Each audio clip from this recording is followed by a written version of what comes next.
Bom, eu quero dizer boa tarde a todas e a todos que estão aqui, e é com grande satisfação que eu faço a abertura da segunda palestra do ciclo de palestras do Grupo de Pesquisa e Estudo em Análise de Discurso Crítica e Linguística Sistêmico-Funcional, que, como disse na palestra anterior, foi criado em 2009 por mim e pela minha grande amiga, professora Maria Cecília de Lima, no âmbito do Instituto de Letras e Linguística da Universidade Federal de Uberlândia.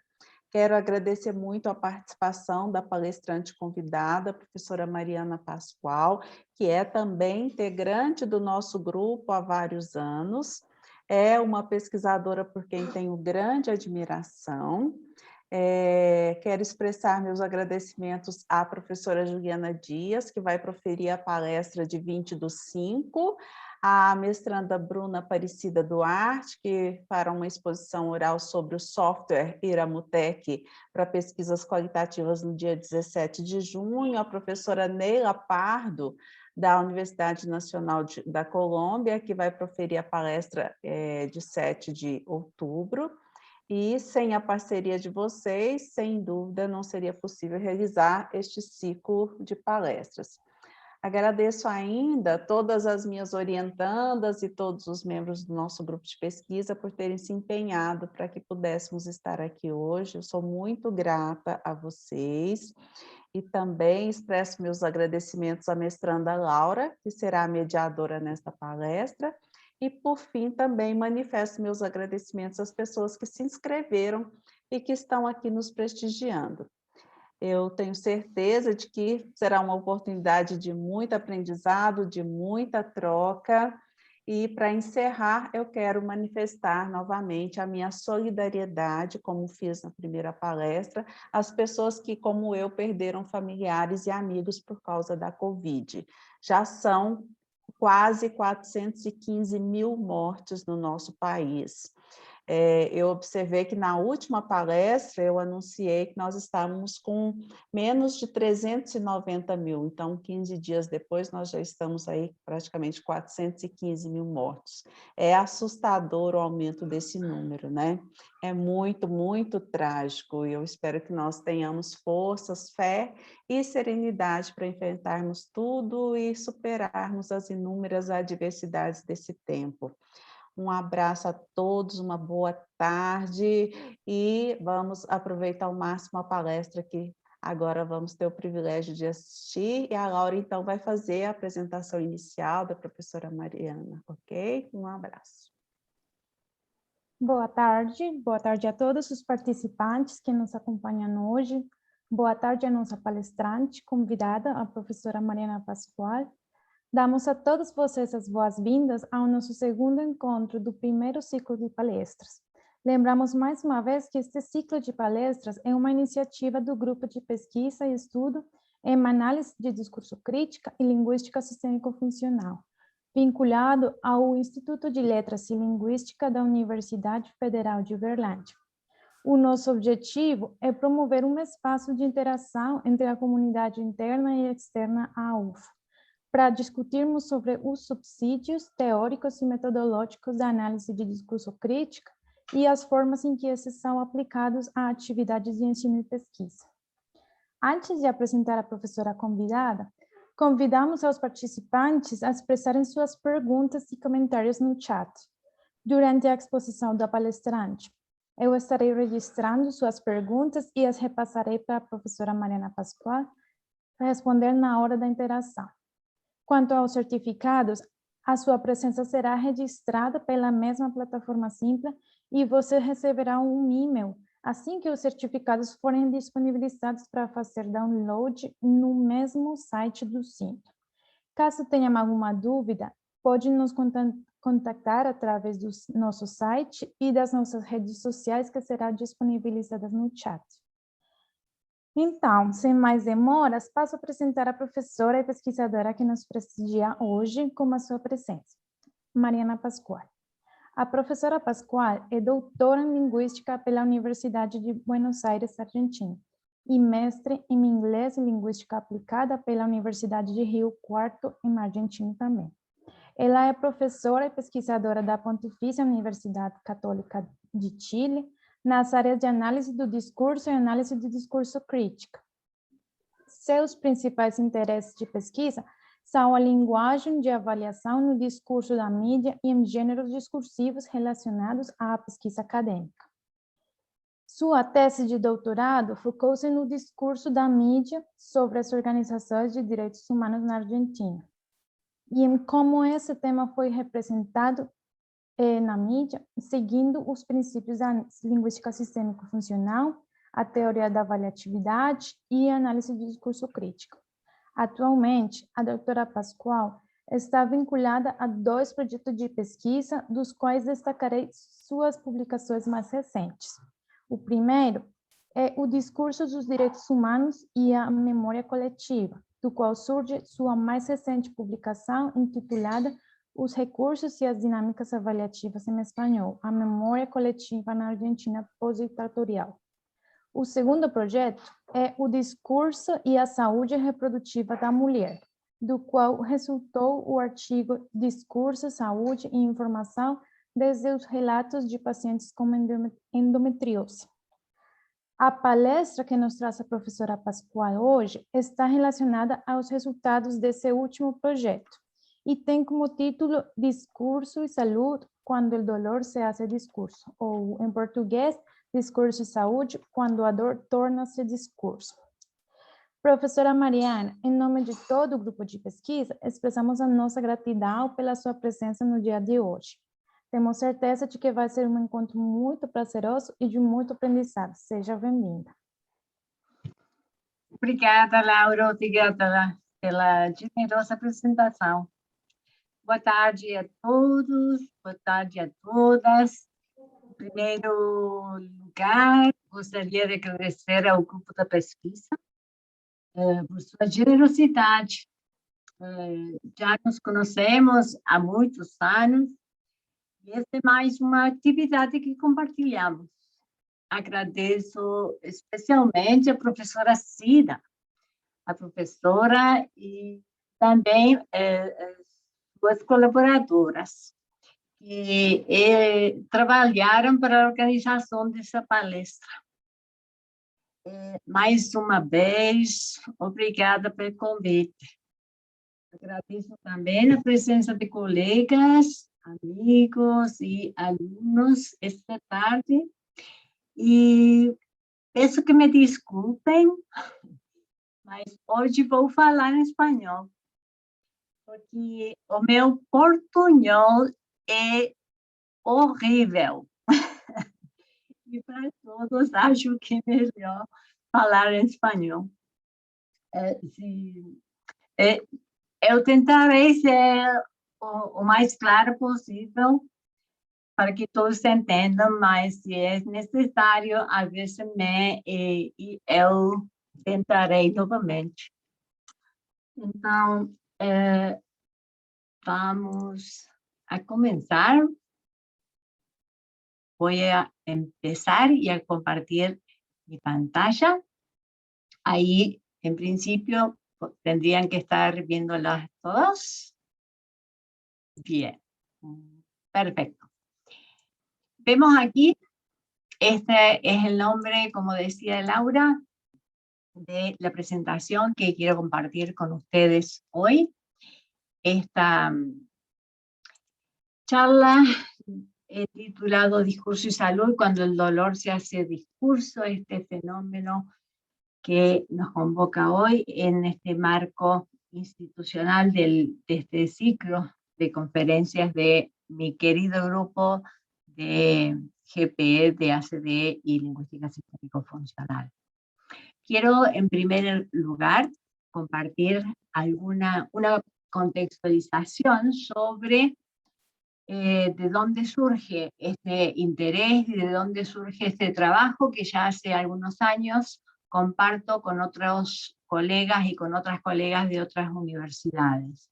El puntapié inicial, por decirlo de alguna manera, fue el proyecto iniciado por la doctora Estela Bulo de la Universidad Metropolitana de Manchester, quien muy generosamente y con la idea de hacer un trabajo intercultural, me invitó a participar en ese proyecto que financiaba la Universidad Metropolitana de Manchester en el Reino Unido.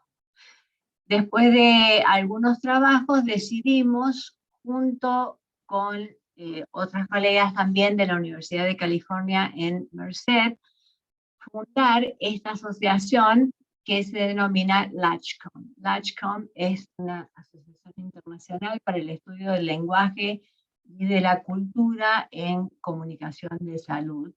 Y a esta asociación también estamos adscritos. Yo soy originariamente de Argentina, hace unos años que estoy trabajando aquí en Chile, hace 2 años, y bueno, postulé y se me asignó un Fondesit, un fondo para profundizar los estudios que había comenzado en esta área. Para esta presentación voy a compartir con ustedes primeramente una breve contextualización teórico-metodológica y luego pasaré a hablar del dolor desde distintas perspectivas. Voy a abordar las dimensiones sociales o individuales del dolor, las dimensiones emocionales y físicas, y también intentaré brindarles una definición. Algunos aspectos que impactan en el dolor de la mujer, como la normalización y cómo eso se ve reflejado en la calidad de vida y en los diagnósticos. Y en última instancia me voy a concentrar durante unos minutos en los resultados de las investigaciones que estamos llevando a cabo desde la Universidad Católica de Chile. Desde hace muchos años, 15 o más años, he intentado investigar, indagar las maneras en las cuales la evaluación se construye en el discurso, y para eso lo he hecho en distintos tipos de discurso. Inicialmente fue discurso científico, también después, y en la época de mi tesis doctoral, fue el discurso de medios y la vinculación con la memoria colectiva y con las violaciones de derechos humanos. Y estos últimos años ha sido mi intención tratar de entender un poquito mejor cómo es que se construye la evaluación en el marco de los discursos de salud. Si bien este grupo que nos convoca hoy es un grupo que por su naturaleza tiene vinculaciones con la lingüística sistémico-funcional y con el análisis crítico del discurso, quiero puntualizar algunos de los temas que me atraen en particular. En lo que respecta al análisis crítico del discurso, me baso y me basé fundamentalmente a lo largo de los estudios de memoria colectiva en el enfoque histórico-discursivo de Wodak y principalmente en las contribuciones de Martin Riesinger.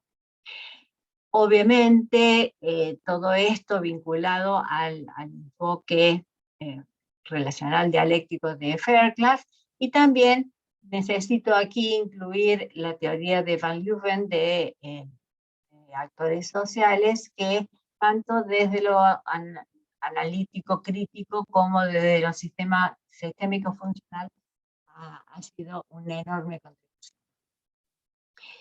Si bien, bueno, ahora voy a hacer referencia para dar una idea bien general sobre el posicionamiento, si bien adhiero a todos los principios del análisis crítico,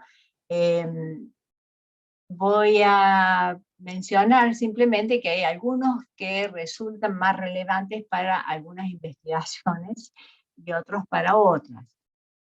Algo que me ha orientado siempre es la cuestión de las problemáticas sociales como foco de indagación, y también y esto teniendo en cuenta algunas críticas que ha recibido el análisis crítico del discurso, mi intencionalidad es pasar del plano analítico a un plano interpretativo y explicativo, y para eso la lingüística sistémico-funcional realmente nos aporta herramientas que son de suma utilidad. Si analizamos, digamos, esta propuesta teórica y esto que nos proponen Dweck y Meyer desde la segunda edición, en este gráfico lo que nosotros vemos es esta distribución de los distintos abordajes que caracterizan al análisis crítico en términos de la profundidad de campo y del nivel de agregación. Vemos en este sistema de ejes cartesianos como en la parte superior tenemos temáticas vinculadas con la agencia y en la parte inferior la estructura, y estos ejes se vinculan hacia la izquierda con una operacionalización amplia lingüística y a la derecha con una operacionalización lingüística más detallada. Y ahí ustedes pueden ver quiénes son los representantes de las distintas escuelas o de los distintos abordajes. En lo personal, yo siempre he tendido a una operacionalización lingüística detallada. Es por eso que me he compenetrado y he tratado de ubicarme siempre desde la lingüística sistémico-funcional, que me da las herramientas para llevar a cabo ese tipo de análisis más anclado en las dimensiones textuales del discurso, y por eso, como les decía, yo me ubico por estas dimensiones del gráfico, ¿sí? No quiere decir que no comparta algunas cuestiones teóricas con Van Dijk o con Van Leeuwen, o por supuesto con Fairclough, pero de todas las posibilidades que tenemos los analistas del discurso, mis predilecciones son por los posicionamientos más textuales. En lo que respecta a la lingüística sistémico-funcional, voy a mencionar solamente los principales que me han orientado y que me han orientado en este trabajo en particular que voy a estar compartiendo hoy con ustedes, y que son dos publicaciones de Halliday en su momento, la del 78, bueno, que todos conocen del lenguaje como semiótica social, y el artículo del 98 al cual me voy a referir más tarde. La introducción, que es nuestra Biblia para los sistémicos, y los trabajos de Martin, con las contribuciones y las elaboraciones posteriores de Martin y Rose y Martin White. Y también debo aclarar aquí que, si bien es cuestionable el anclaje para los sistémicos más duros, digamos, también adhiero a algunos postulados de Bednarek, particularmente en aquello que se refiere al análisis de textos de medios. Desde la lingüística sistémico-funcional tenemos una obra que es fundamental, que es el artículo que publicó en el 98 en Functions of Language, que publicó Halliday, sobre la gramática del dolor. Y ese artículo, si bien ha sido citado y ha dado muchas vueltas y ha resultado de muchísima utilidad, fue básicamente, a mi modesta forma de verlo, un ejercicio gramatical, que a lo mejor la contribución no es tanto desde el sistema lingüístico, sino sobre el nivel de conciencia que despertó sobre la necesidad de indagar acerca del dolor y de la gramática que eso implica. Este artículo luego fue retomado en distintas lenguas del mundo y en distintas perspectivas, y en los ámbitos de Latinoamérica tenemos esta unión argentino-brasilera de Pagano y Figueredo, que han hecho algunos estudios comparativos, desarrollando entonces la gramática del dolor para el caso del portugués y para el caso del español, y para nosotros es un antecedente muy, muy importante. Desde nuestra querida América Latina se han propuesto distintas investigaciones que vinculan discurso y salud, y quería hacer referencia muy breve a algunos. En Brasil se han realizado algunos estudios de agencia, algunos estudios críticos, y también fue de mucha relevancia la obra de Macedo et al. De 2008, pero que ya tiene algunos años y se ancló fundamentalmente en los principios de las escuelas de análisis francesas. No puedo dejar de mencionar los aportes de Juan Bonin sobre discurso y salud mental, los aportes de Laura Pardo, varios aportes que ella ha realizado junto con otros colaboradores, pero también con relación al discurso psicótico o relación entre salud mental y pobreza. Otra contribución sumamente valiosa que hemos recibido en los discursos, en el área de análisis de discurso de salud, son los de Guiomar Capuzzi. Guiomar, desde la UBA, lo que estudia son las metáforas, entre otros cuantos temas, pero ella indaga fundamentalmente contextos de divulgación científica, discursos vinculados a la divulgación de la ciencia y de la medicina en particular. Como ustedes pueden ver, hay distintas relaciones de salud mental, discurso hospitalario, por ejemplo, como es el caso de la obra de Bonin, o cuestiones ligadas a recursos lingüísticos en particular, como es la obra de Guiomar, pero no encontrábamos algunos estudios más detallados que indagaran lo que nosotros queríamos estudiar, esta cuestión del dolor en particular y cómo se construye el dolor crónico. Ya que acabo de hacer referencia, voy a volver un poquitito sobre la metáfora, ya que es un punto fundamental en el discurso de salud, y es algo que no se ha estudiado, y para quienes están en etapa de tesis o algo, o alguna etapa de desarrollo, sería fundamental que se hiciera.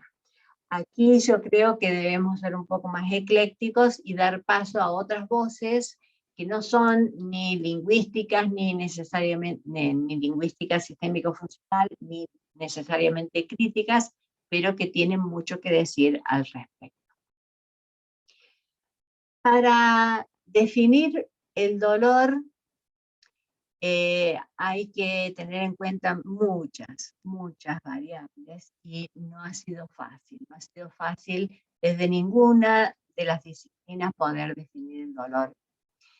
Quiero simplemente citar a Lisa Olstein, que en su publicación del año pasado, y de una manera medio ficcional, digamos, lo que nos decía es triste, pero ella dice que el dolor es el dolor, vivido hasta en su opacidad, vívido hasta en su opacidad, pero también a la vez vago hasta en su precisión. El dolor se reduce y se expande, disminuye y aumenta. El dolor nos pesa, nos penetra. Es usualmente él o mí, y solo pocas veces nuestro. Apelando también a esta cuestión de lo individual, de lo social y de una experiencia profundamente humana que nace del seno individual, pero que indudablemente tiene dimensiones sociales. Cuando hablamos de estos distintos planos, usualmente lo que damos cuentas es de transiciones que en los discursos de dolor son muy tenues, son muy graduales. ¿Y en qué sentido, en qué dirección van esas transiciones? Cuando nos referimos al dolor, hacemos un paso de la existencia como una abstracción a la percepción de su existencia, pero también de la percepción al dolor, a la experiencia en sí misma. También hay una transición que se plantea desde lo figurativo a lo real, o desde lo mental a lo físico, o al revés, o del proceso de atravesar una situación de dolor a la resistencia a ese dolor que se siente. Y también, por supuesto, una dimensión fundamental es esa que se materializa entre la transición que va de lo individual a lo social. Y nos vamos a focalizar en esta primera parte, en esta dimensión, en la dimensión social del dolor, porque indudablemente no es fácil decir dónde termina lo individual y dónde comienza lo colectivo.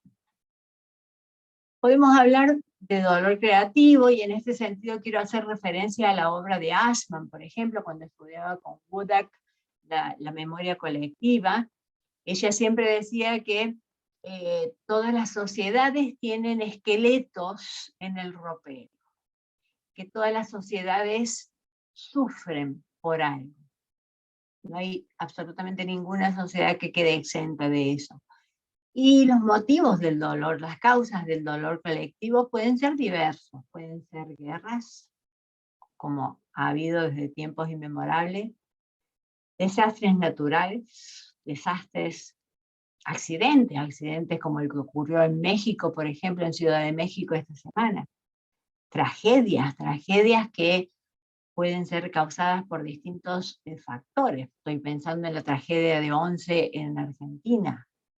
Todas estas situaciones que están en un lugar muy en la nebulosa entre la tragedia y la negligencia. Y también, tristemente, hoy tenemos que hablar de dolor colectivo cuando escuchaba recién a Sida, que hacía esa introducción y esa puesta en común del dolor. Hablamos también de desastres sanitarios, un discurso al cual no estábamos acostumbrados, afortunadamente, a lo largo de muchos años. Al respecto, estamos trabajando con el equipo de la doctora Laura Pardo, haciendo una vinculación entre pandemia y violencia, que va a ser publicada muy pronto. El dolor colectivo se vincula muy claramente con la memoria colectiva, porque la memoria colectiva y los procesos graduales de configuración de la memoria colectiva han sido vinculados con las formas sociales en las cuales se vehiculiza un efecto terapéutico.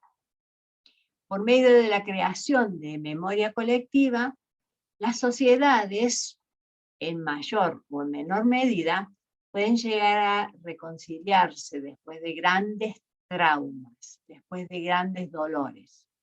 Pueden llegar a veces al dolor, al perdón, pueden llegar a situaciones de amnistía o a situaciones de memoria versus olvido, que es esta dualidad que enfrentan las sociedades permanentemente.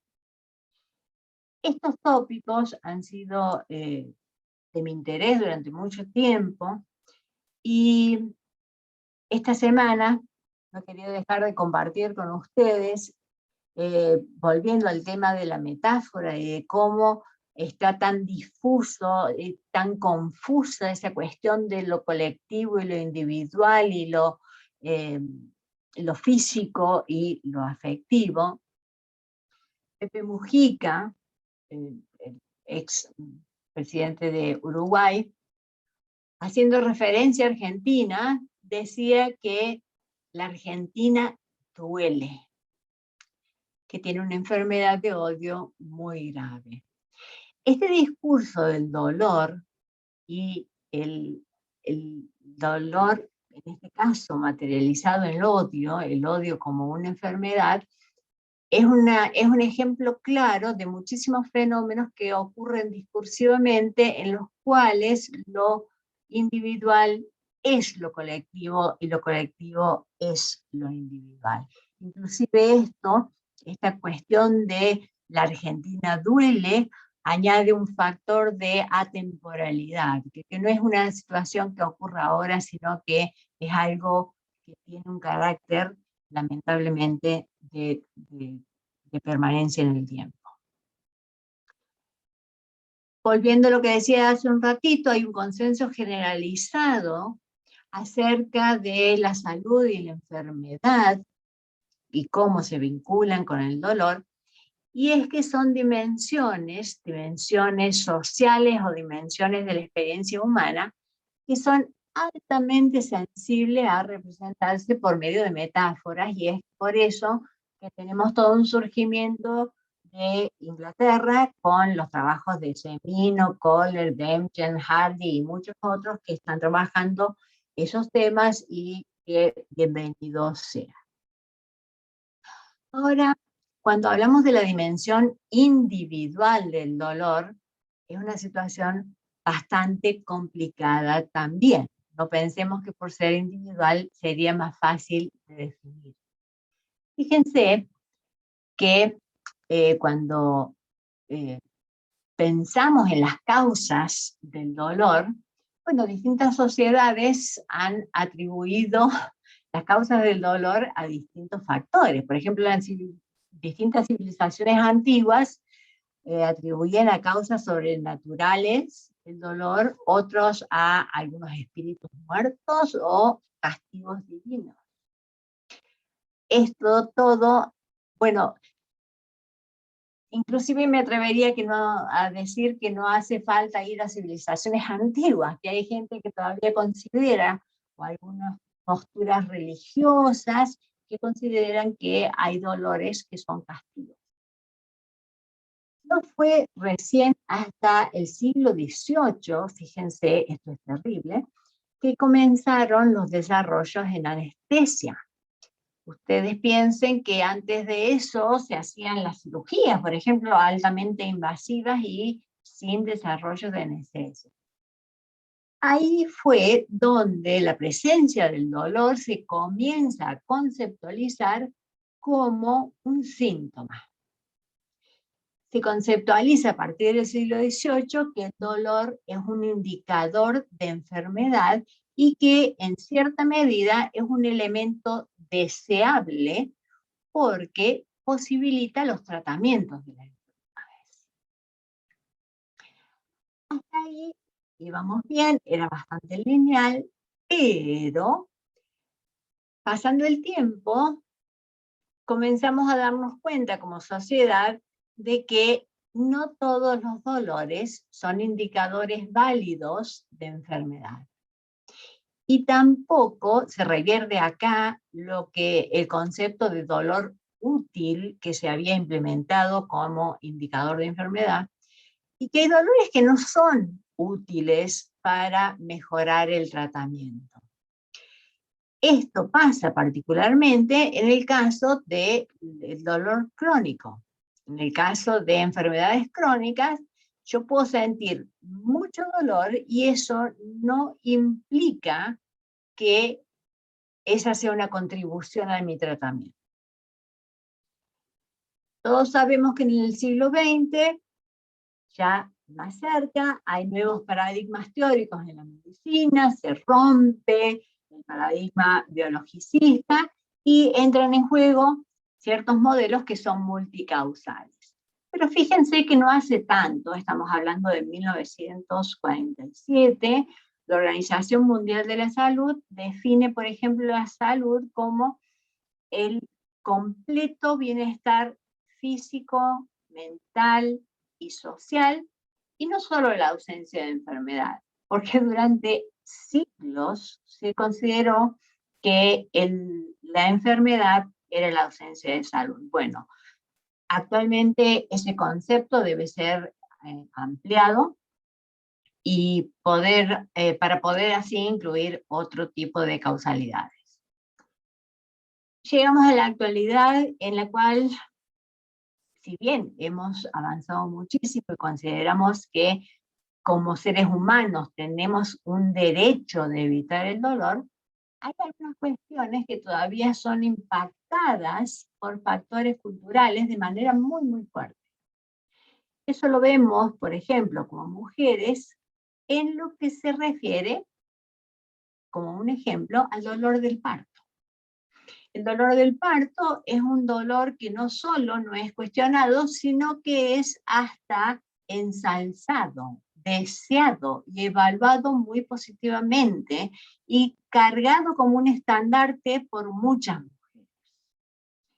Esto ha ocasionado, por ejemplo, un amplio debate sobre la anestesia en el parto, que a veces es bastante difícil de comprender cómo es que todos los dolores deben ser evitados dentro de lo posible y no tanto el del parto.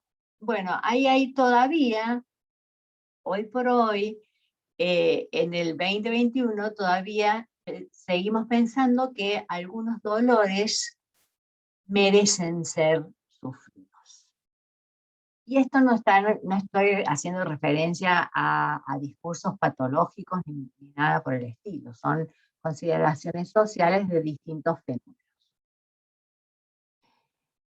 Cuando se logran avances en el estudio del dolor, se comienzan a organizar asociaciones y se constituye esta que es la asociación más importante del estudio del dolor, la IASP, que la Asociación Internacional para el Estudio del Dolor, que en el año 1979 trató de definir lo que es el dolor. Y lo hacía en estos términos. Fíjense cuánto y cuán poco se puede decir en una definición. El dolor es una experiencia desagradable, sensoria y emocional, asociada con un daño de tejidos real o potencial, o algo que puede ser descrito en términos de ese daño.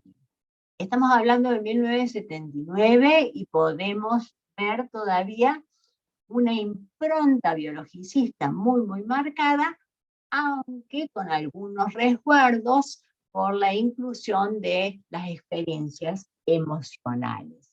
Pero como vemos en esta definición, la definición que se estudia en medicina hasta el día de hoy, hay cuestiones muy difíciles de conceptualizar. Muy, muy, muy difíciles. Pero que podemos estar, bueno, la misma asociación hizo unos pequeños ajustes hasta que llegó a esto, por ejemplo, sacó la palabra alma, que realmente era casi vergonzoso que estuviese definiendo el término tan nodal como alma, ¿no? Y la idea es que el dolor es una experiencia sensitiva, desagradable, acompañada de una respuesta afectiva, motora, vegetativa e incluso de la personalidad. Y esto para nosotros que estudiamos el dolor crónico es muy importante porque el dolor que perdura a lo largo de muchos años suele estar acompañado por aspectos a nivel de personalidad.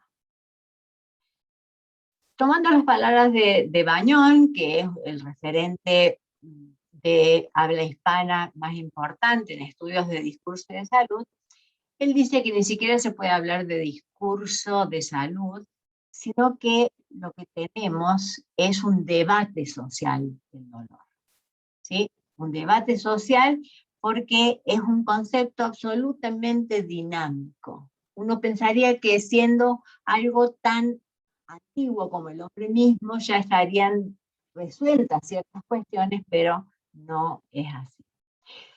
El dolor se categoriza de acuerdo a cantidades de parámetros, el tipo del dolor, la duración del dolor, la fuente del dolor, el lugar que se ve afectado, etcétera, etcétera. Hay muchísimas clasificaciones, pero nosotros vamos a tomar en cuenta solamente esta, que tiene que ver con el perfil temporal de aparición del dolor, que categoriza el dolor como agudo o crónico, y nuestro foco es definitivamente en el dolor crónico. ¿Qué pasa con los estudios del lenguaje?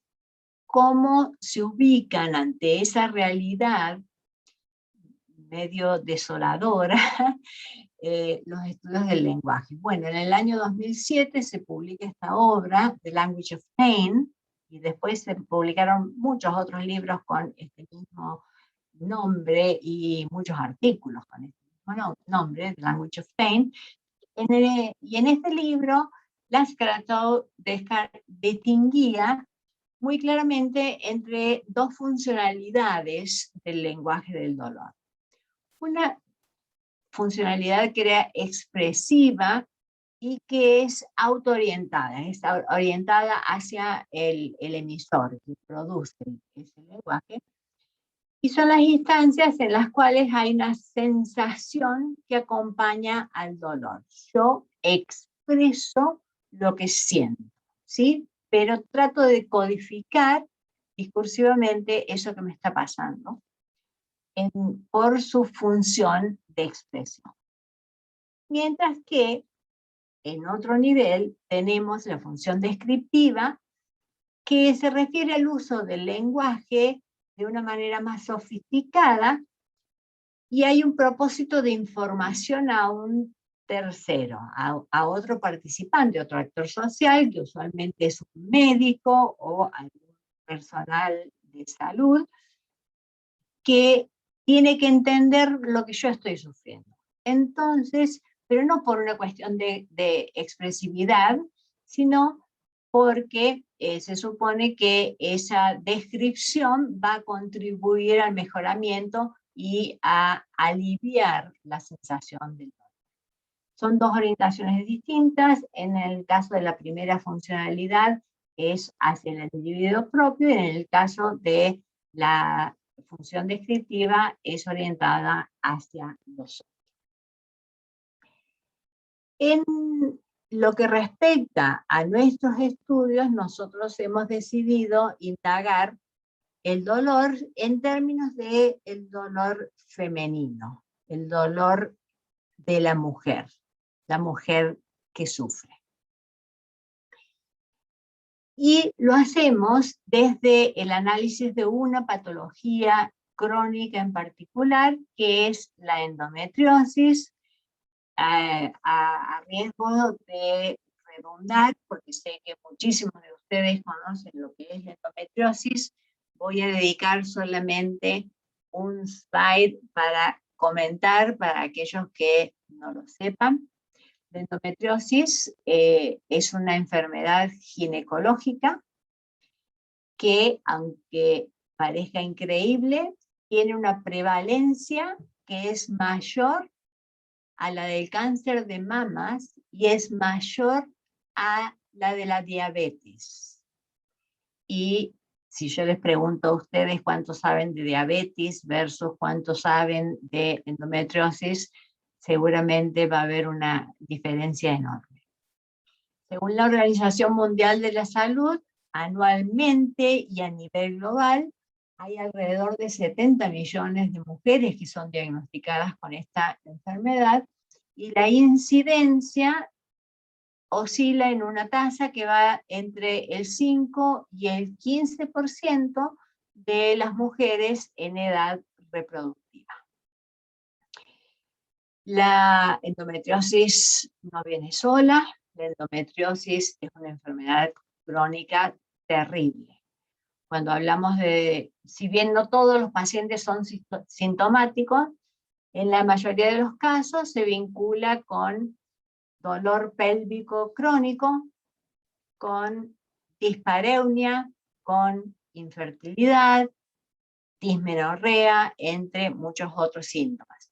Quiero darles un dato, por ejemplo, para los que no tienen conocimientos mayores sobre esta temática, el 50% de los casos de infertilidad están vinculados a una base de endometriosis. Quizá eso les da una idea de cómo es que la gravedad y el alcance de esta enfermedad.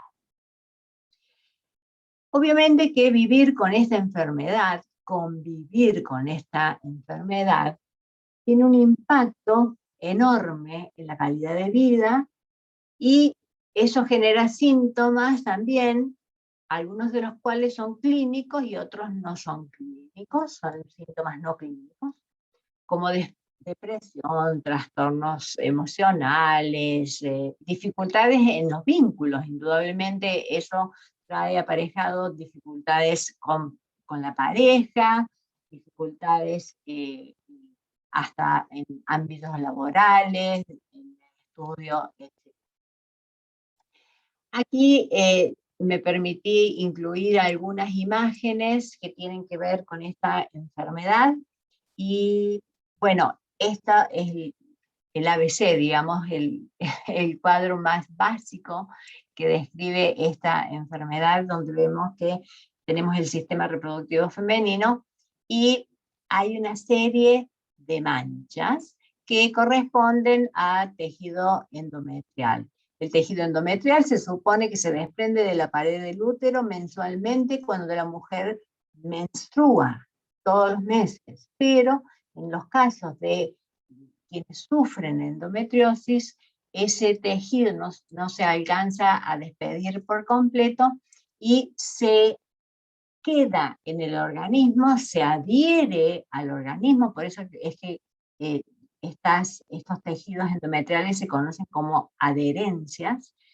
y esa adhesión no solo en las paredes del útero, sino en distintos órganos. Se ha encontrado, por ejemplo, tejido endometrial a nivel de pulmón, a nivel de corazón, son tejidos que van trasladándose y apareciendo en los lugares más impensables.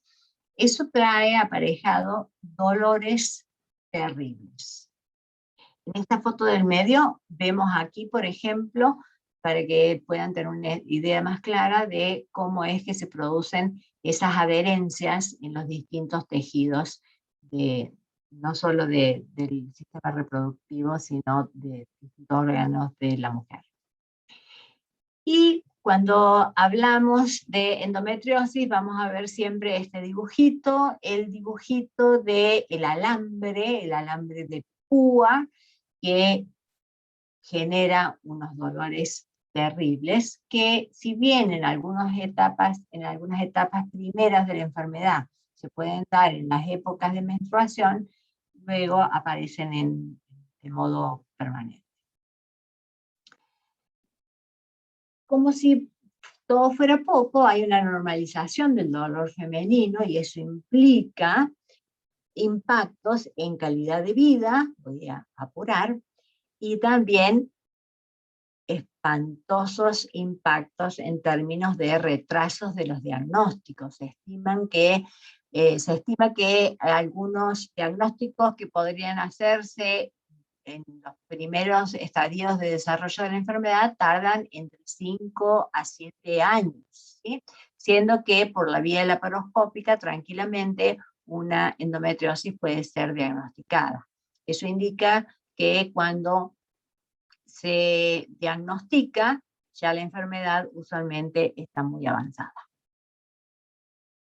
Vamos entonces a ejemplificar algunos conceptos que tienen que ver con lo que estamos estudiando desde nuestro equipo de investigación. Este es un proyecto de 3 años. En el primer año, que fue el año pasado, tuvimos la recolección de los datos correspondientes al primer corpus, y el corpus estaba compuesto por comentarios de Facebook. Comentarios de Facebook que fueron recogidos de las 3 páginas de mayor número de seguidores a nivel del país, generadas en Chile. Endometriosis en Chile es una de ellas, EndoChile es otra, y una de las páginas que era de carácter institucional, que es la FUCHEN, que se la conoce, que es la Fundación Chilena de Endometriosis. Se determinaron ciertos parámetros para la recolección de estos datos, como por ejemplo la fecha de publicación. Comenzamos con los comentarios publicados en junio del 2014, que fue la fecha en que estuvieron operativas las 3 páginas. Y determinamos que marzo del 2020 era el final de nuestro periodo de recolección de datos, porque también comenzó la pandemia. Comenzó la pandemia y eso, en términos, digamos, de metodológicos, tiene un impacto terrible cuando uno habla de discurso hispano. Y aparte porque era la fecha en que iniciábamos nuestra recogida de datos. ¿Cuántos datos recogimos? ¿Cuántos comentarios? 3.000, más de 3.000. 3.057 comentarios. Un comentario puede ser 2 palabras o puede ser en hasta 300. Hubo algunos casos de 350 palabras que identificamos, y eso totalizó un corpus de alrededor de 70.000 palabras, y dado el volumen de los datos, optamos por implementar un software de análisis cualitativo. Yo no sé si todos han hecho uso de software para el análisis cualitativo de datos. Nosotros optamos por utilizar Envivo en su versión New, que es la del 2020, y el análisis se realizó sobre la base del sistema de valoración en el marco de la lingüística funcional.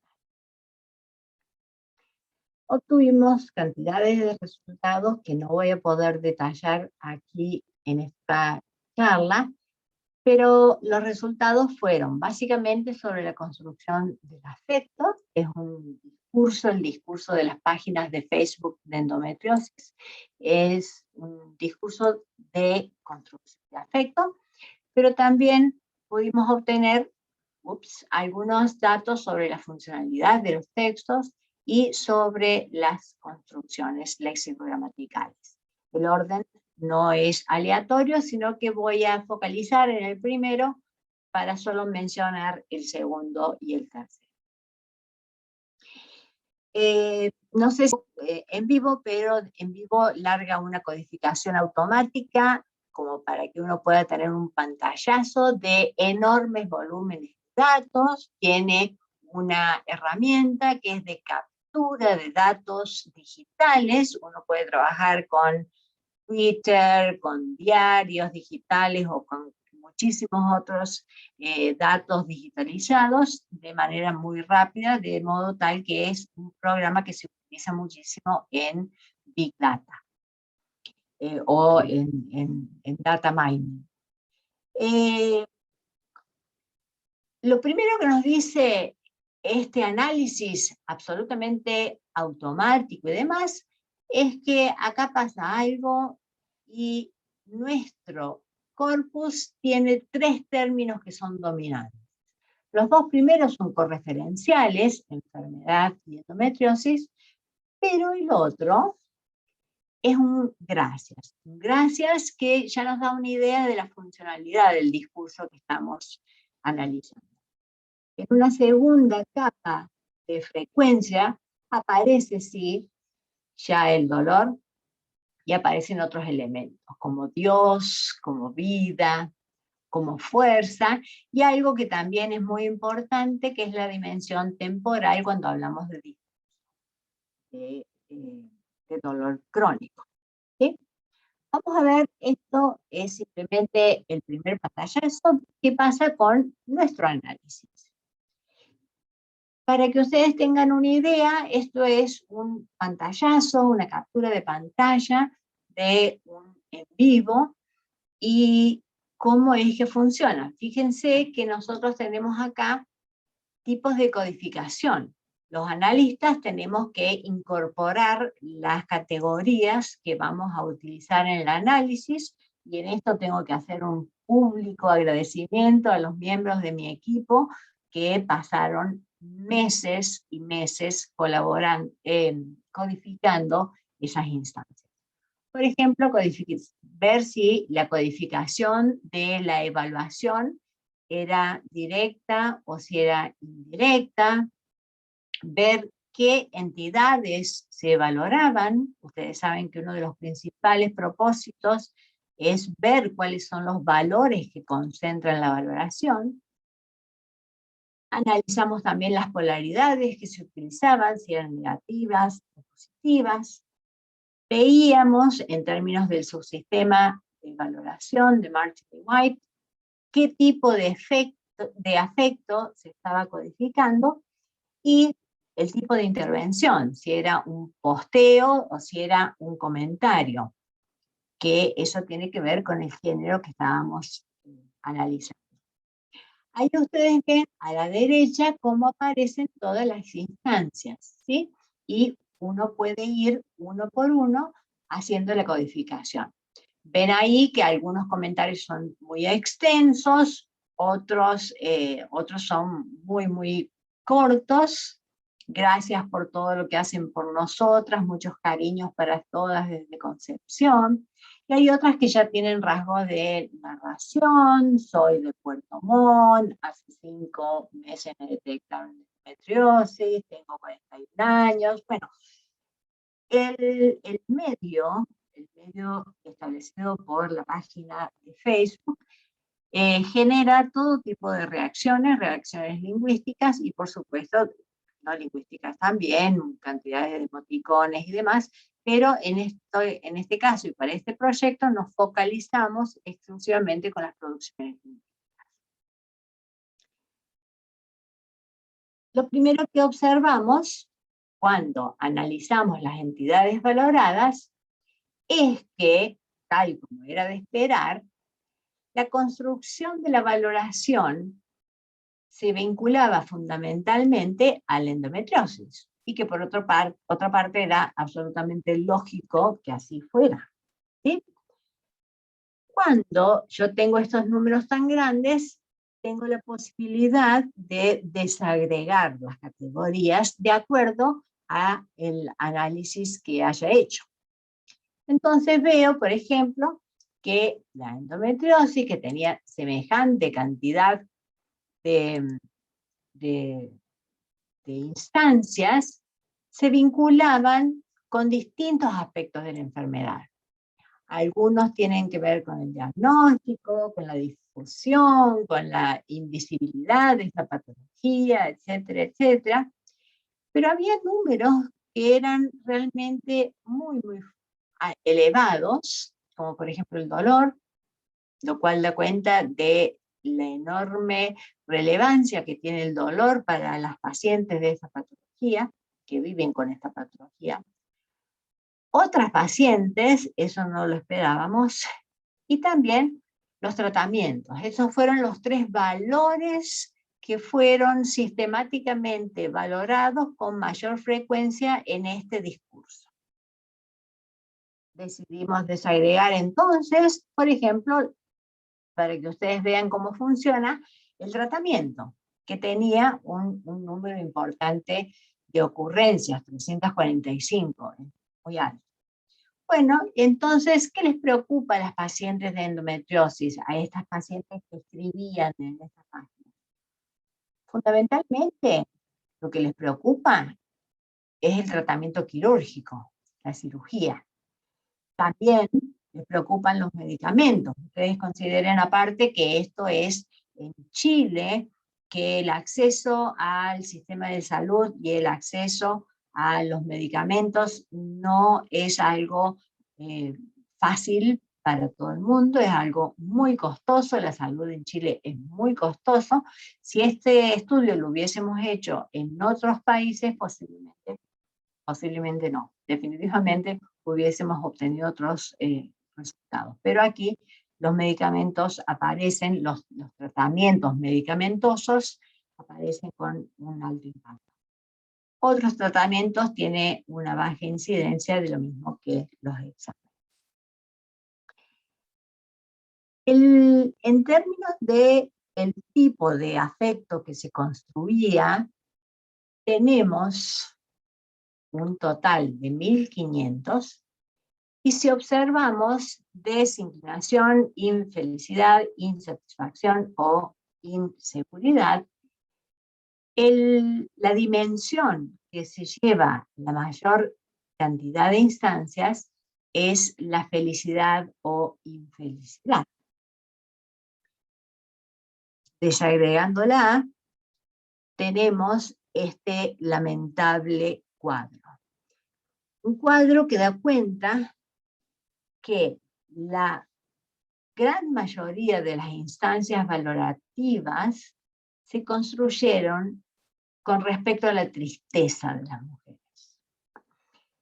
Que también había valores de empatía, de alegría y de antipatía, que son las otras categorías de la infelicidad, pero que básicamente cuando construyen el afecto, lo hacen en relación a profundos niveles de tristeza.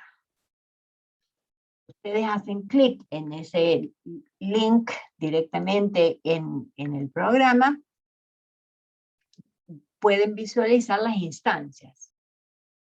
Por ejemplo, aquella mujer que nos dice que es muy triste no poder ser madre, sin dolores enfermantes, con llantos, ahí hay expresiones físicas también del dolor. Esta enfermedad me ha dañado demasiado físicamente y emocionalmente. Ya perdí la esperanza. No podré ser madre de nuevo y es un tema que me duele mucho. Fíjense acá la cuestión de la claridad de la dimensión afectiva del dolor como elemento afectivo, pero también físico. Es un discurso que va variando todo el tiempo entre estas dos dimensiones. Y el segundo eje de fuerte satisfacción e insatisfacción es este que dio cuenta de, con mucho menores instancias, placer y agrado o descontento. Y por ejemplo teníamos en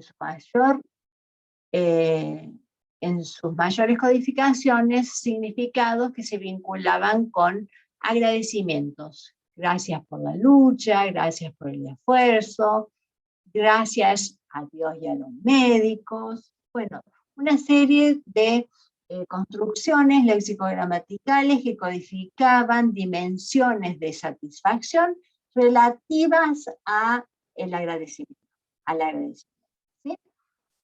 Esto tiene que ver con el género discursivo que se vincula en altísima medida con valores de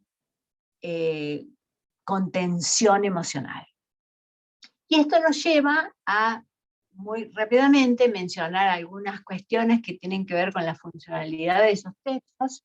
Y obsérvese que no hablo de género porque no están establecidos como tales, sino que son cantidades de funcionalidades y recién estamos indagando en ellas y todavía no hay una estabilidad que pueda constituirse en un género como tal.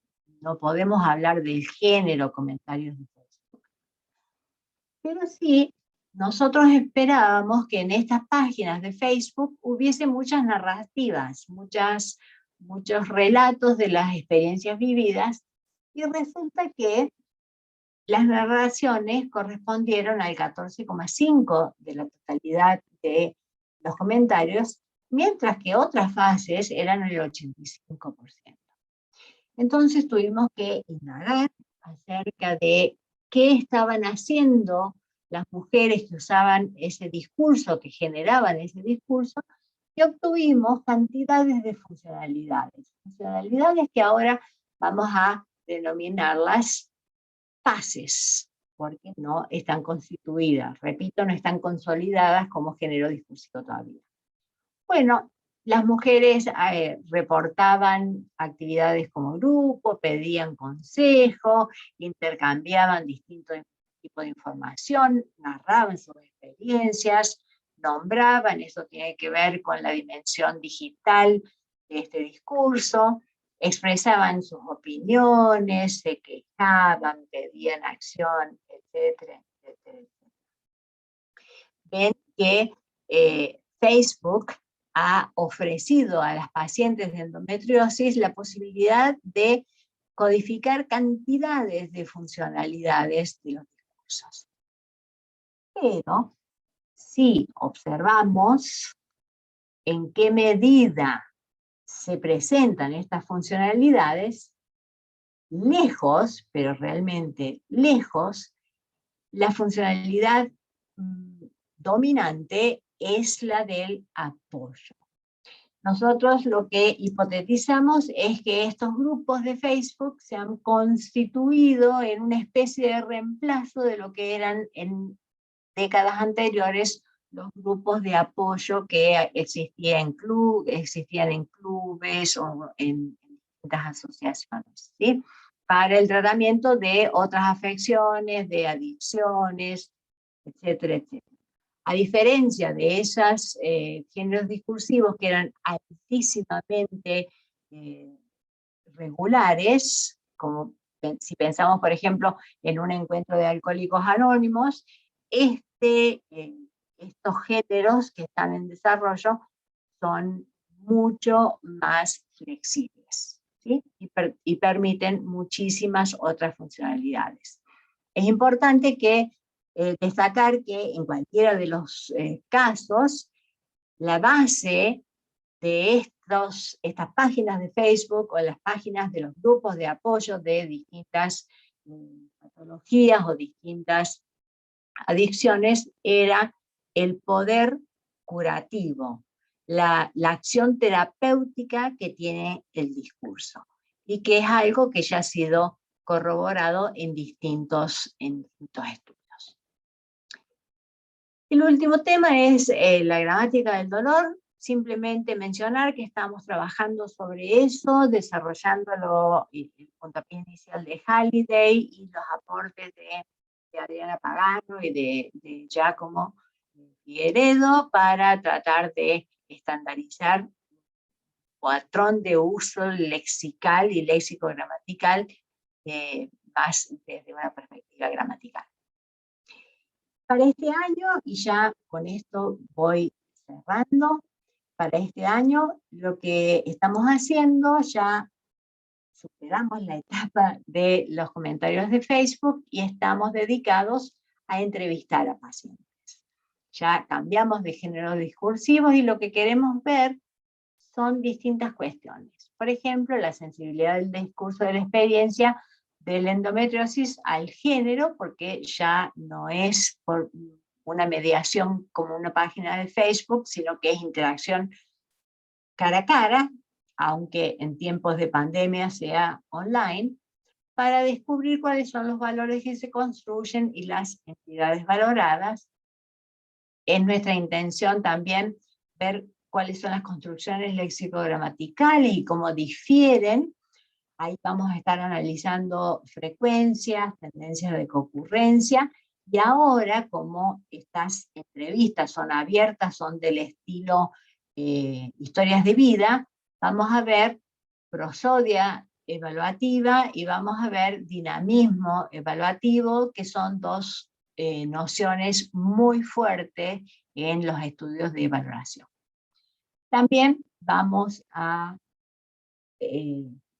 analizar algo de metáforas léxicas y de algunos otros fenómenos, por ejemplo, de transitividad, como puede ser la agencia o agentividad, y estamos siempre abiertos a otros nuevos tópicos que puedan salir, que puedan emerger de nuestro análisis. ¿Sí? En cuanto a nuestras perspectivas al futuro, bien, queremos analizar otras patologías crónicas y para eso ya hemos hablado con la gente de humanidades médicas de nuestra universidad y vamos a estar trabajando con los equipos de fibromialgia, que en términos de metodologías es lo que se denomina a cross condition, comparar lo que sucede con dolor de distintas patologías.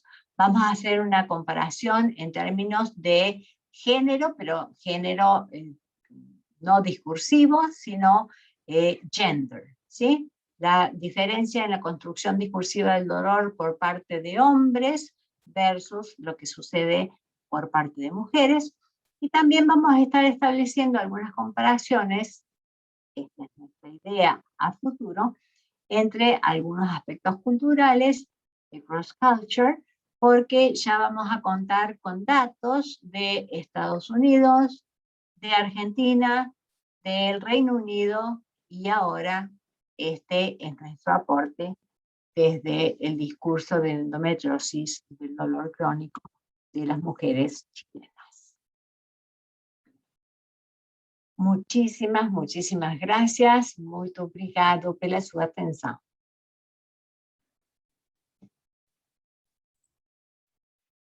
Muito obrigada, professora, pelas suas palavras. Realmente muito interessante a sua pesquisa. Então, agora, nessa segunda parte do evento, vamos abrir a discussão. Convidamos as pessoas que têm perguntas para colocar elas no chat, e aí eu vou coletá-las e repassá-las para a professora Pascual.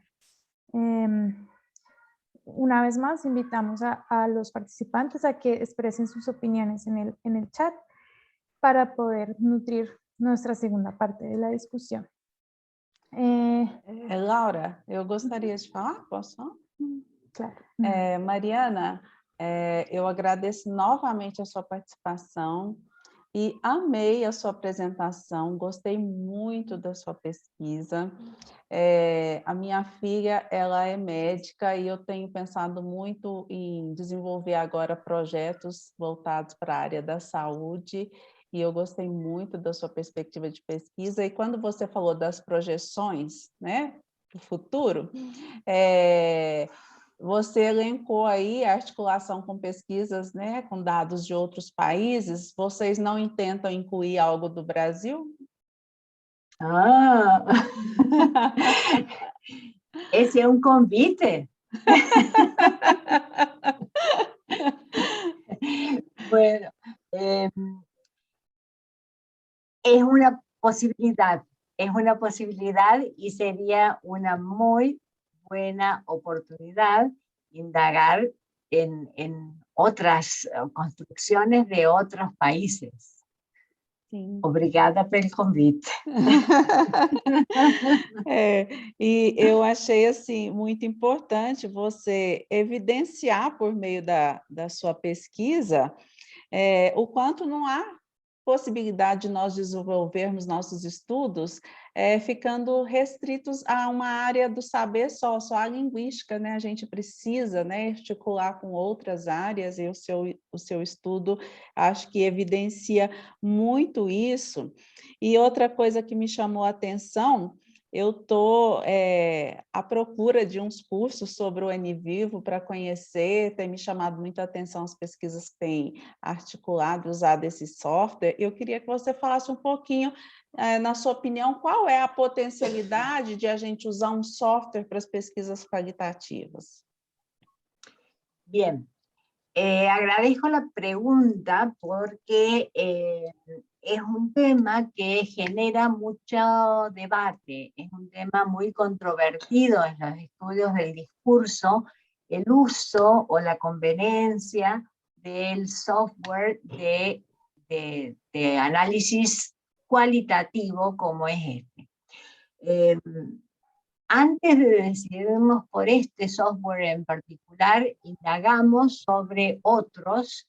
Este es un software que es de bastante difícil acceso, es un software caro, que no todas las universidades lo tienen y que ofrece enormes potencialidades, pero quiero ser muy clara con respecto a una cosa. El software solamente sistematiza y facilita el análisis que nosotros aportamos. Nosotros, para poder analizar esos 3.000 y algo de instancias de codificación, de valoración de los comentarios, pasamos muchos meses de codificando, y sé que algunos miembros que están en la audiencia lo han hecho así también, han dedicado muchos meses de su vida a la codificación. Lo que es fabuloso desde la perspectiva del software es el tipo de relaciones que se pueden establecer entre distintas dimensiones del análisis. Y tiene la capacidad de visibilizar, hacer muy evidente ciertas cosas que pueden pasar por alto a la mirada del pesquisador, del investigador, ¿sí? Pero definitivamente es algo que cuando hablamos de un volumen de datos tan grandes es muy aconsejable por una cuestión también de prolijidad de análisis. Y en este sentido, agradezco, Sida, la pregunta porque el análisis crítico ha recibido grandes críticas de ciertos miembros de la academia por hacer un abuso de la potencialidad interpretativa de los datos, ¿sí? Entonces es algo que yo he intentado permanentemente restringir mis interpretaciones a los datos, y entonces ustedes van a ver que muy pocas veces utilizo pocas cantidades de texto, sino que me parece que esta posibilidad de usar software nos abre puertas a grandes volúmenes de datos y a grandes posibilidades de distinto tipo, posibilidades de mucho tipo, y aseveraciones o interpretaciones claramente fundadas sobre los datos. Isso é muito importante, muito bom. Parece que confere uma sistematicidade maior também para o estudo, né? Isso me chama atenção, me atrai. Realmente es así. Realmente es así. Jim Martin siempre tiene sus discusiones con Carl Mason, y Mason desde la sociología, un poco en serio, un poco en broma, siempre dice que a nosotros los lingüistas nos dan una oración y escribimos un libro. y yo creo que en cierta medida para algunos investigadores hace falta esto, hace falta un anclaje mucho más fuerte en el dato, para no exceder en las interpretaciones. Sim. Muito obrigada, Mariana. Eu Gracias, penso que Silvia. tem outras perguntas aí no chat, né?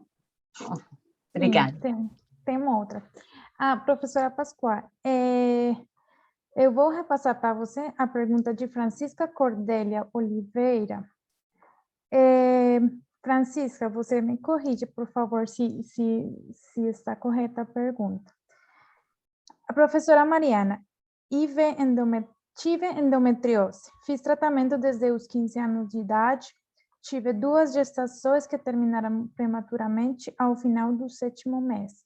Tive os filhos em parto cesariana e percebi nesses momentos uma clara cobrança em relação ao parto natural. Esse discurso que o parto normal deve ser buscado a qualquer custo, entendendo a dor física como parte necessária do processo de ser mãe. Esse discurso aparece en su pesquisa. Ese discurso aparece en mi pesquisa y aparece en cantidades de estudios. La necesidad del sufrimiento como sine qua non para la maternidad es un elemento recurrente. Y es un elemento recurrente que tiene enormes implicancias en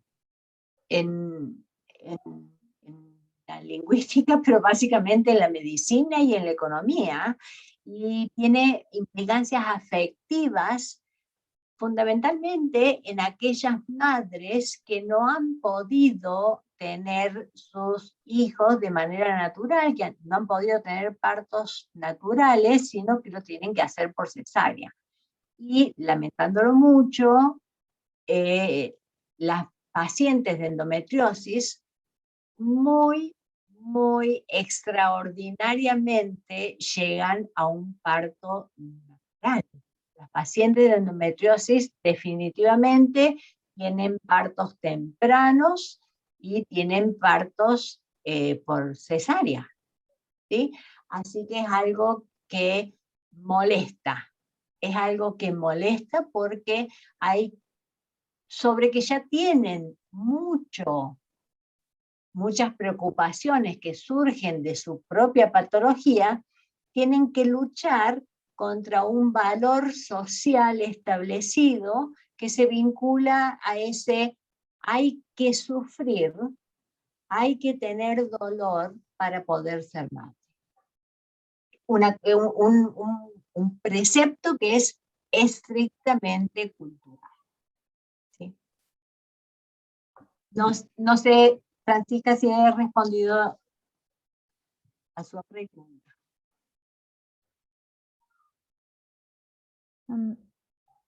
Ela ainda não respondeu, mas essa pergunta está relacionada com uma pergunta que eu queria fazer também, professor. Vou fazer em espanhol, melhor. Profesora, usted dice al inicio de su charla que algunos dolores merecen ser sufridos. Es un valor construido socialmente. Considerando que el corpus que fue recolectado en este estudio se refiere a las personas, que los comentarios vienen muchas veces de las personas que han vivido esa endometriosis. Ese valor también fue percibido en estas personas que son pacientes. Ellos también construyen este valor de que estos valores merecen ser sufridos, esos dolores. Bueno, gracias por la pregunta, Laura. Muy interesante.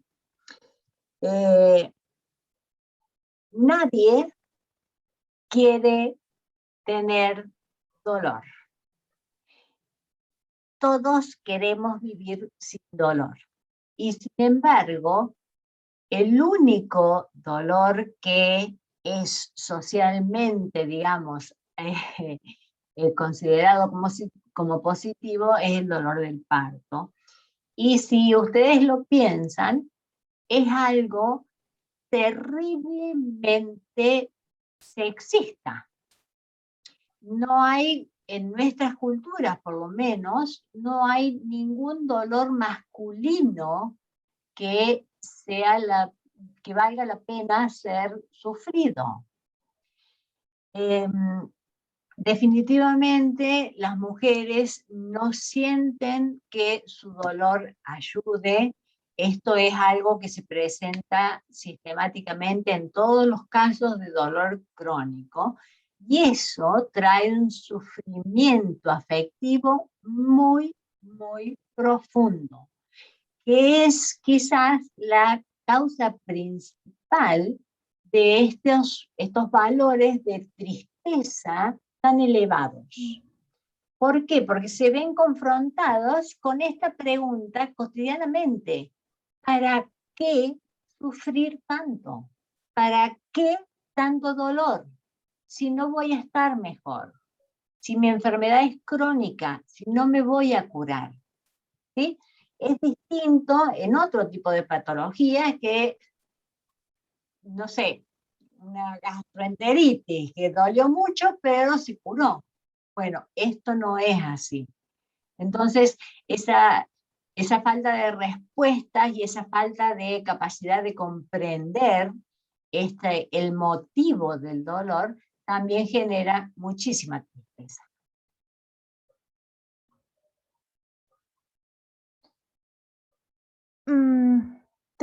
Obrigada, professora. Temos mais uma pergunta aqui, de Cleide Emília Page. Desculpa, não sei pronunciar. Minha filha sofre de endometriose. Fez cirurgia, mas agora a endometriose está voltando. Há discursos de pessoas que passaram por essa situação. Qual o sentimento da pessoa? Bueno, es muy triste. Volvemos a este valor de la tristeza, pero antes se pensaba que solamente la endometriosis se daba en la edad reproductiva. Ahora se ha demostrado que no es así, que después inclusive de la menopausia puede llegar a seguir produciéndose tejido endometrial y puede haber indicios de endometriosis.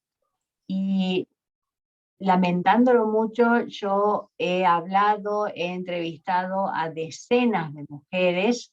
Hay mujeres que van por 8 cirugías, 9 cirugías, y es terrible, pero el hecho de que retiren la mayor cantidad de adherencias no es garantía de que no vaya a suceder otra vez, de que no vaya a volver, ¿sí? Y lamentándolo mucho, hay factores de herencia que se vinculan. Otras mujeres, antes, durante la década de los 80 y de los 90, decían, se tienen que quedar embarazadas, que eran los consejos de los médicos. Si se quedan embarazadas, se van a curar. Que también fue una etapa bastante interesante de la medicina con respecto a eso. Y bueno, después se demostró que eso tampoco es así. Que si bien los síntomas y básicamente el dolor disminuyen un poco en las etapas de embarazo y de lactancia, después vuelven.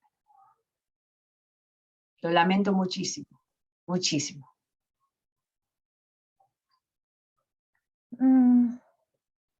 Obrigada, professora. Temos mais comentário e pergunta de Patrícia Baez.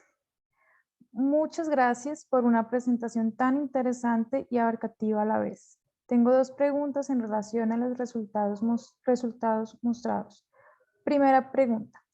Llama la atención que en afecto predomina el placer descontento sobre inseguridad, dado que estas mujeres corren riesgos físicos, emocionales y económicos debido al alto costo de la medicina en Chile.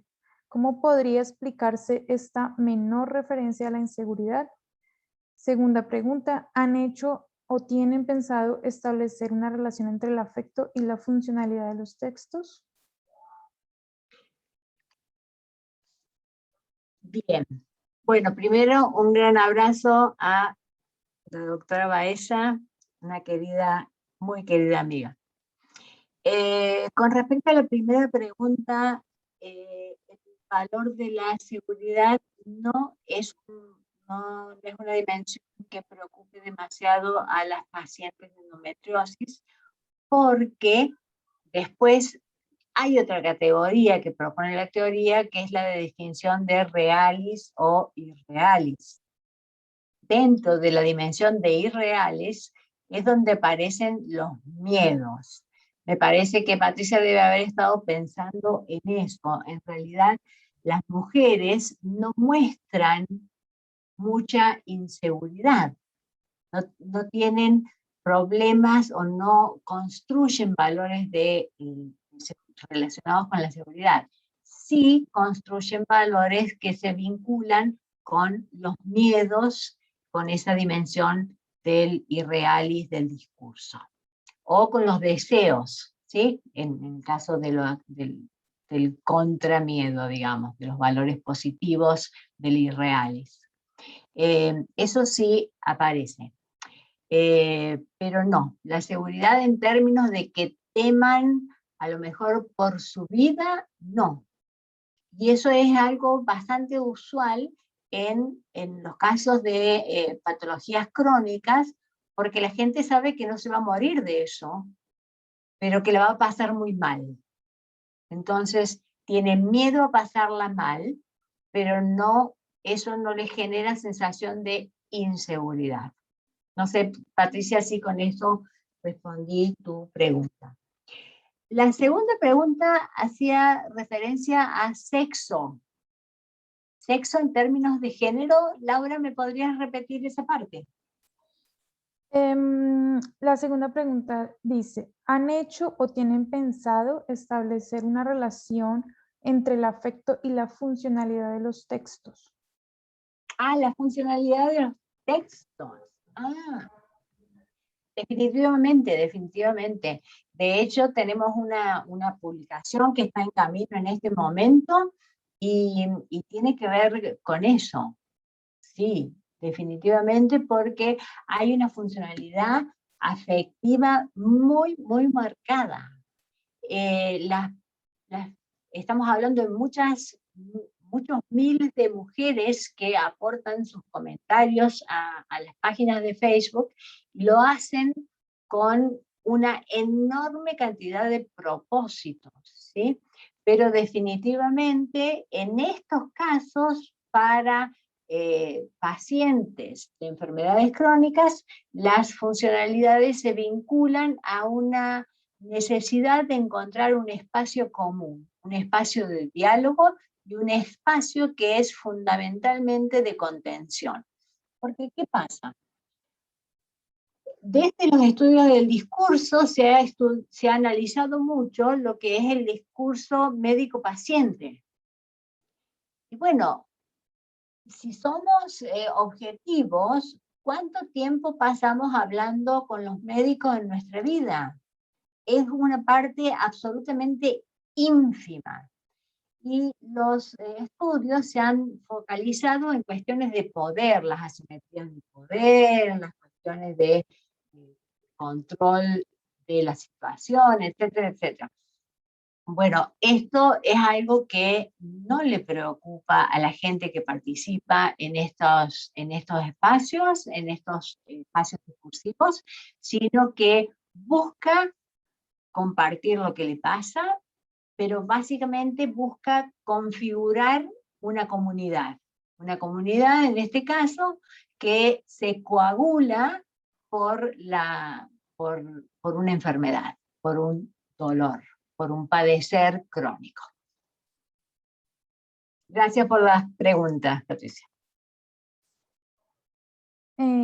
Temos mais uma pergunta da Francisca Cordelia. Ela diz, como nos dados da pesquisa aparece a infertilidade quando referente ao homem e à mulher? Pergunto porque no Brasil quase não se fala em infertilidade masculina, a infertilidade é uma questão femenina. Bueno, la situación en nuestro corpus es muy parecida. no hay ninguna referencia a infertilidad masculina, absolutamente ninguna. Y una de las cosas que nos llamó muchísimo la atención es que hay muy pocas referencias a los hombres. ¿Sí? Es como que en estos espacios, en estos grupos, en estas comunidades digitales, los hombres no cuentan. Este es un lugar de mujeres para compartir una problemática que es exclusivamente femenina. Nos llamó mucho la atención que en más de 3.000 comentarios hubo un comentario hecho por un hombre. Uno, de alguien que era pareja de una paciente de endometriosis y que apoyaba esa lucha, pero en general no se vincula la cuestión de la infertilidad a la figura masculina. Lamentándolo mucho. Obrigada, professora. Agora continuamos com uma pergunta de Carolina Miralles. Ella dice, ¿cómo has pensado abordar la temática de la representación, expresión del dolor de los hombres? Dado que la endometriosis es una afección de la mujer, me pregunto si has decidido por alguna enfermedad particular que sea exclusivamente masculina. Gracias Carolina, gracias querida Carolina por la pregunta. Bueno, ahí tenemos el mismo problema y tenemos algunos dolores que se vinculan más con hombres que con mujeres, pero no son dolores crónicos, ¿sí?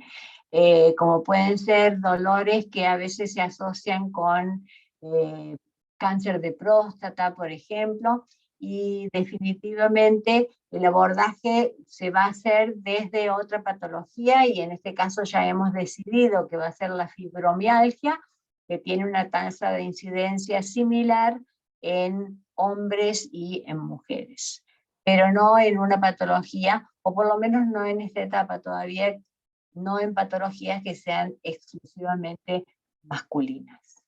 ¿Sí? Muchas gracias por la pregunta.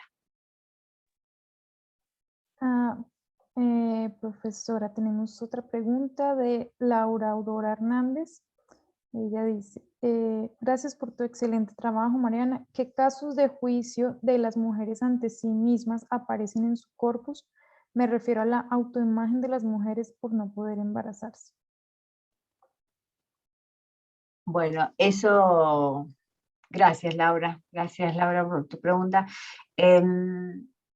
Eso es, nuevamente caemos en la tristeza, porque más en nuestras culturas la maternidad no es un valor secundario, la maternidad especialmente, no solo, pero especialmente para las mujeres, y es un valor que da cuenta de unas autoconstrucciones identitarias muy tristes, muy tristes, de altísimos niveles de frustración.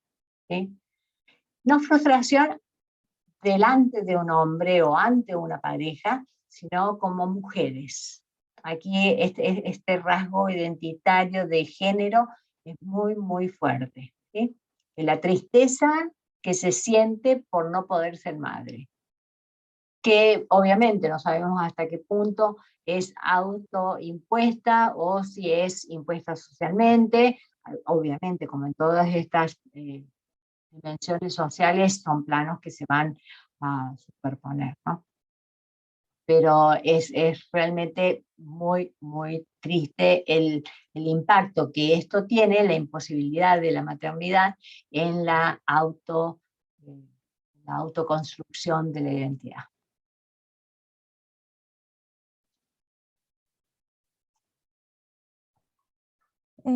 Bueno, por el momento no tenemos más preguntas. Yo quisiera hacer una última pregunta. Me causó curiosidad, pues Interesante saber que el corpus fue recolectado en el 2020, situación que, como sabemos, fue época de pandemia, y que por tanto las redes sociales y las herramientas tecnológicas se incrementaron en cuanto a su uso. Profesora, ¿usted considera que esto de pronto condicionó o alteró en algún grado el hecho de que el mayor espacio o función que se percibió en el estudio fue como busca de apoyo y de solidaridad, como usted lo mencionó, como buscando un grupo de apoyo por una red social para... Bueno, en realidad la toma de datos, la colecta de datos finalizó en el momento de pandemia, de modo tal que no hubo una superposición, ¿sí? Lo que sí, el impacto de la tecnología en la construcción del afecto es enorme, ya ha sido estudiado y todos sabemos que es así, hay muchísimos impactos y hay impactos a nivel identitario. La tecnología, de cierta manera, permite generar esta distancia digital que da ciertas licencias, que nos permite expresarnos más libremente.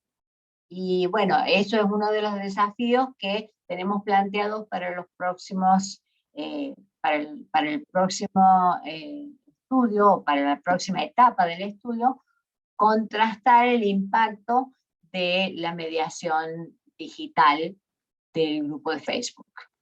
¿Sí? Totalmente. Gracias por la pregunta, Laura.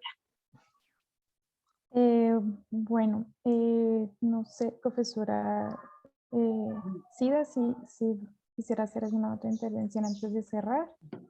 Nós já estamos no tempo, mas eu só queria fazer mais uma pergunta, que fiquei curiosa. Mariana, você já apresentou resultados desse estudo em eventos da área da medicina, da área da saúde, ou não? Se sim, qual foi a receptividade? Sí, Sida, gracias por la pregunta. En Argentina formo parte de una red interdisciplinaria y multidisciplinaria de profesionales que apoyamos a causas de luchas contra la endometriosis, y hay muchas asociaciones que muchas veces piden nuestro punto de vista desde los estudios del discurso. Una de las cosas que nos sorprende muchísimo, hemos dado varias charlas con médicos, con enfermeros, con profesionales de la química, por ejemplo, que estudian el fenómeno de la endometriosis, y cuando hablamos nosotros nos miran como diciendo, ¿qué hace esta gente en una cuestión de endometriosis? Y eso genera un espacio muy, muy, muy productivo para la interacción interdisciplinar, y es muy interesante ver cómo toman conciencia de la relevancia de la dimensión lingüística en estos procesos. Uno se piensa que son solamente biológicos o químicos o anatómicos, pero esta dimensión muchas veces, lamentablemente, es ignorada desde otras disciplinas, pero es muy, muy bien recibida. Que bom. E vocês têm pensado em alguma ação para fazer esse resultado chegar às mulheres bueno, que sofrem com essa dor? Bueno,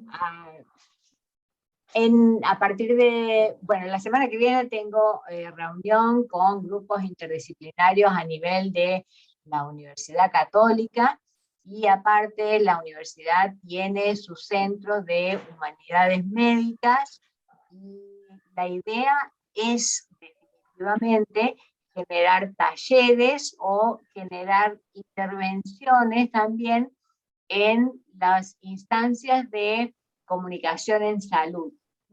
Porque, bueno, en ese sentido Chile está bastante más avanzada que otros países y hay muchos estudios y hay mucha atención a la comunicación en salud en la formación de los profesionales. Entonces, uno de los elementos que queremos incorporar, inclusive curricularmente, es la consideración de los aspectos o de la dimensión lingüística en la comunicación, no solo entre médico y paciente, sino médicos y familiares, cuidadores y pacientes, los distintos actores que están involucrados en estas temáticas, además de colaborar con campañas que se llevan adelante desde distintas asociaciones, fundaciones y áreas del Ministerio de Salud, inclusive también que aportan a esta problemática tan compleja. Muito obrigada e fiquei encantada, viu, com essa pesquisa e esse estabelecimento dessa rede interdisciplinar. Acho isso riquíssimo. Muito bom. Obrigada. Bom, há alguma outra pergunta, Laura? Não, professora, há muitos agradecimentos.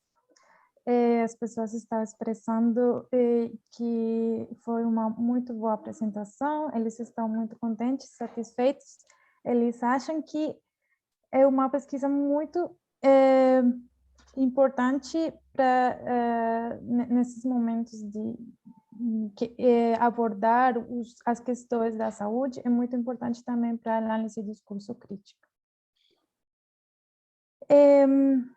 Então, vamos passar ao encerramento do nosso encontro.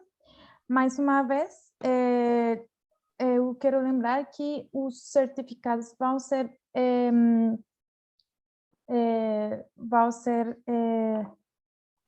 digitalizados diretamente pela plataforma Simpla e vocês vão receber um e-mail com o link para fazer o download. En español, que me han solicitado hacer las informaciones en español también.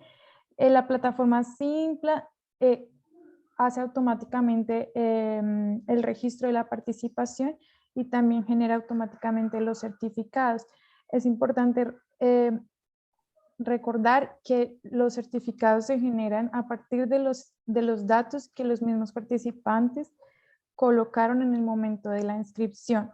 Entonces para esta y futuras inscripciones les recomendamos poner sus datos completos para no tener inconvenientes a la hora de obtener los resultados. Profesora Pascual, estamos muy contentos de haberla tenido hoy en este encuentro. Realmente fue un encuentro de mucho aprendizaje y agradecemos mucho por su presencia. Por favor, gracias Laura, gracias profesora Zida, una vez más por todo el apoyo a lo largo de todos estos años y gracias a todos ustedes, colegas, amigos, estudiantes que nos han acompañado esta tarde. Muchas gracias. Sim, nós agradecemos novamente a sua participação, a sua brilhante palestra e agradeço a participação de todos que estiveram aqui conosco, fizeram as perguntas, se envolveram, se engajaram e até a próxima. Até a próxima. Até, tchau. Tchau, Leide, você mandou um beijo para você também. Cordélia, um beijo também. Tchau. Obrigados a todos pela participação.